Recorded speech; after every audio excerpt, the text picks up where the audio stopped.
because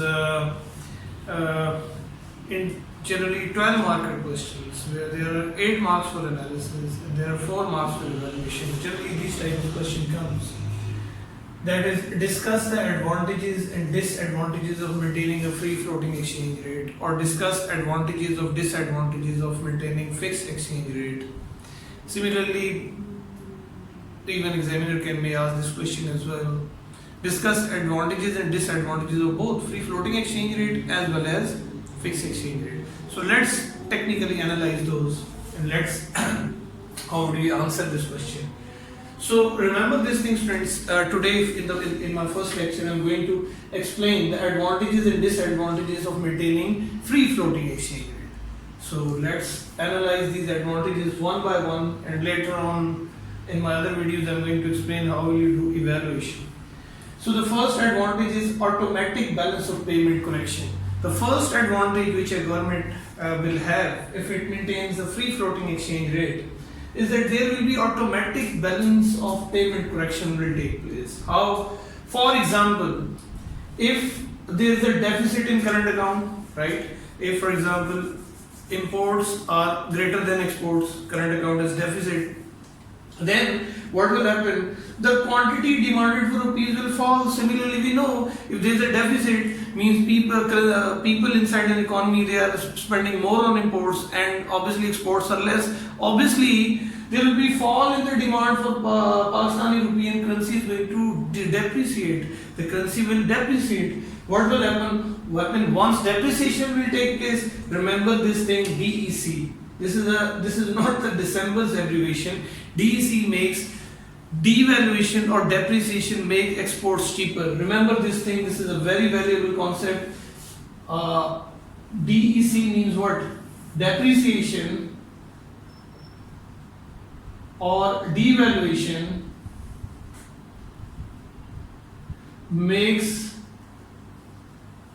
export cheaper.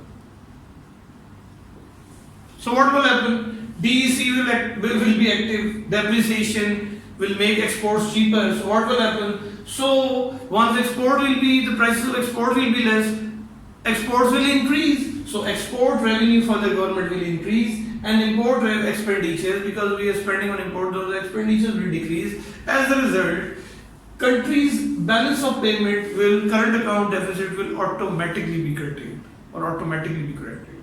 So the first advantage we have analyzed through these bullets, you can explain this thing. Remember these things, friends.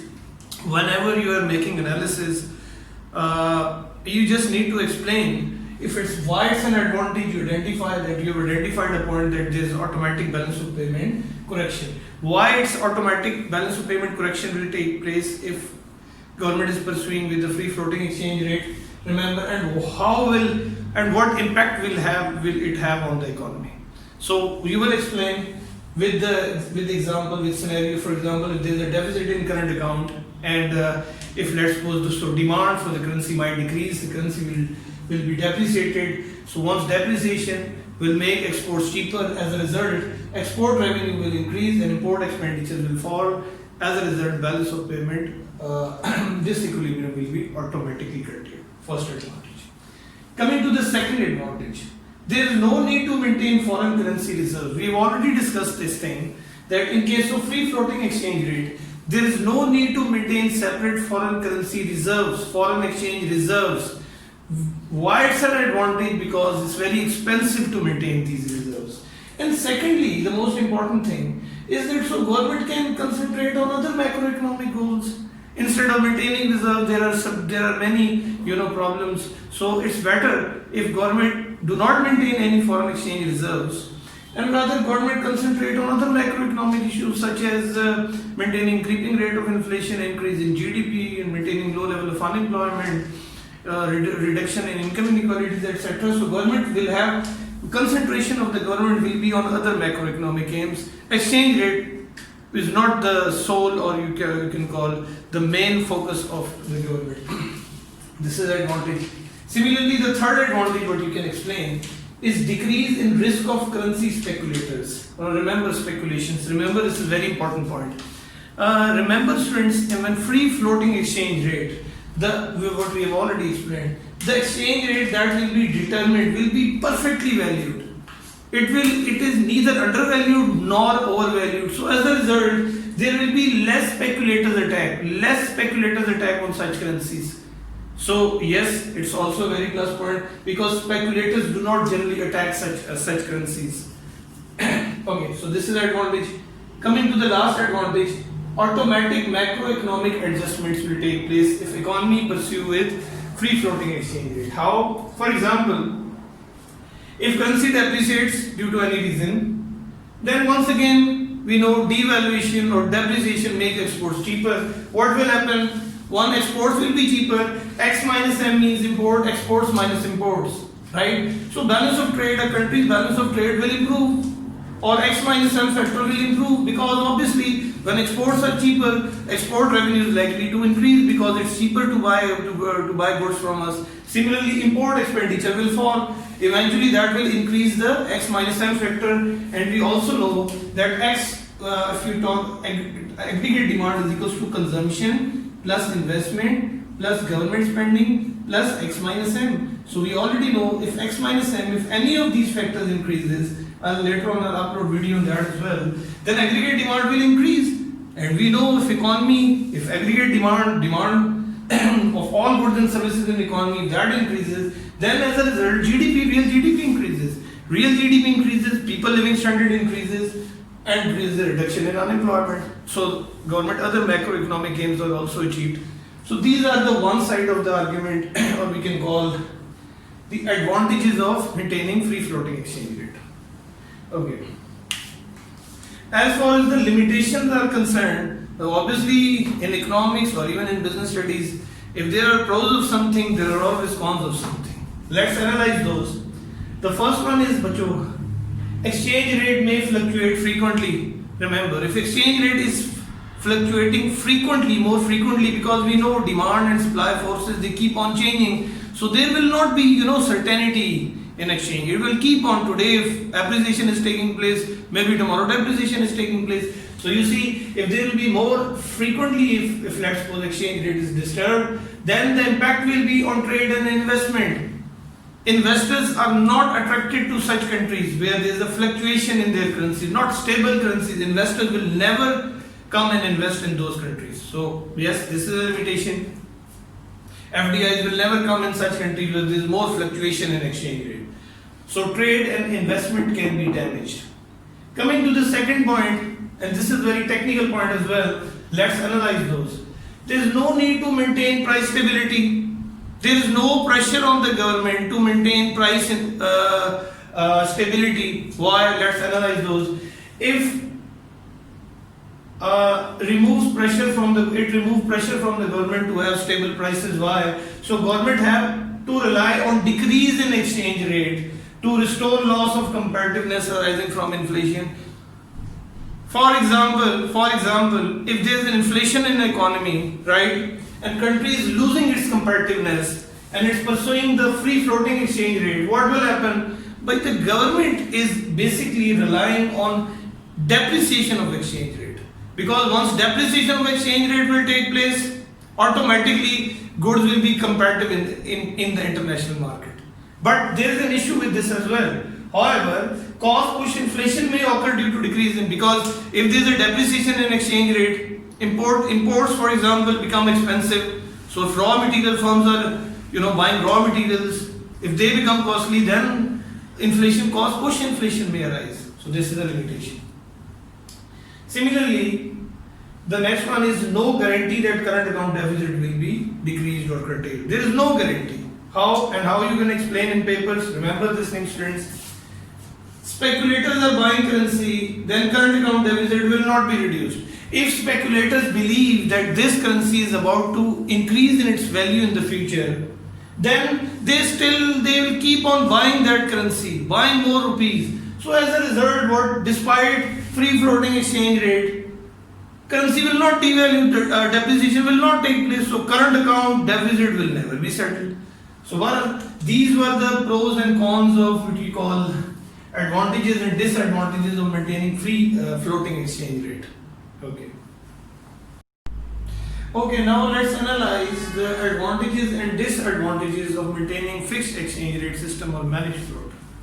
Right, okay. So the first disadvantage which you can explain in paper is that there will be certainty in an economy. We know if exchange rate is fixed by the government, then obviously investors, it will promote international trade and investment, because investors generally like such countries where there is a certainty, there is a fixed exchange rate, because they know how much returns they will get, how much they can flow back to their country. So yes, it's more lucrative opportunity to invest in economies where there is a more stable or fixed exchange rate. Similarly, the other advantage what we can explain, we can analyze, is that there will be pressure on the government to keep inflation rate low. Once again, it's an advantage, because now if government is maintaining a fixed exchange rate system, there will be more pressure on the government to keep inflation rate low, because otherwise it will become uncompetitive despite having a fixed exchange rate.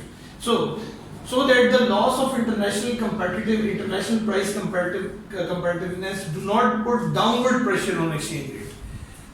Obviously, if there is a more inflation, then countries' products will become uncompetitive in the international market. So it has to decrease its foreign exchange reserves. See if there is more inflation in the economy. So it's very important for the governments of such countries to maintain a very stable and low rate of inflation, which is one of the macroeconomic objectives of every government. So this is also a plus point.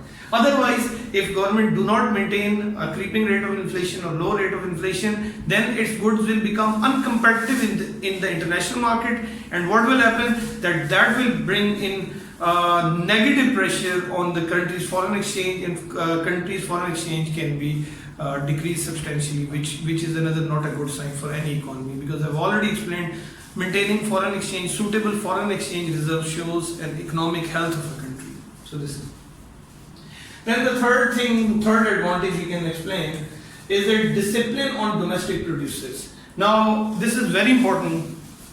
If there is a fixed exchange rate system, to increase the competitiveness, the domestic producers have to increase their efficiency, have to invest in research and development, have to innovate. This is the only way they can survive, because there will be a huge pressure on domestic producers. If they can produce goods, if they can produce efficiently, innovative products, value-added products, only then they are going to survive. So that is also a positive point of fixed exchange rate, or free floating or dirty float, because it put pressures on the domestic entrepreneurs, the domestic producers, to increase their efficiency and effectiveness through investing in research and development. Similarly,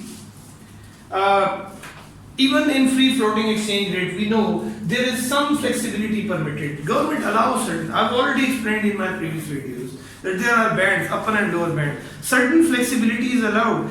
Government allow market forces to operate in between those brands, but gets involved once those brands or those bands are basically crossed.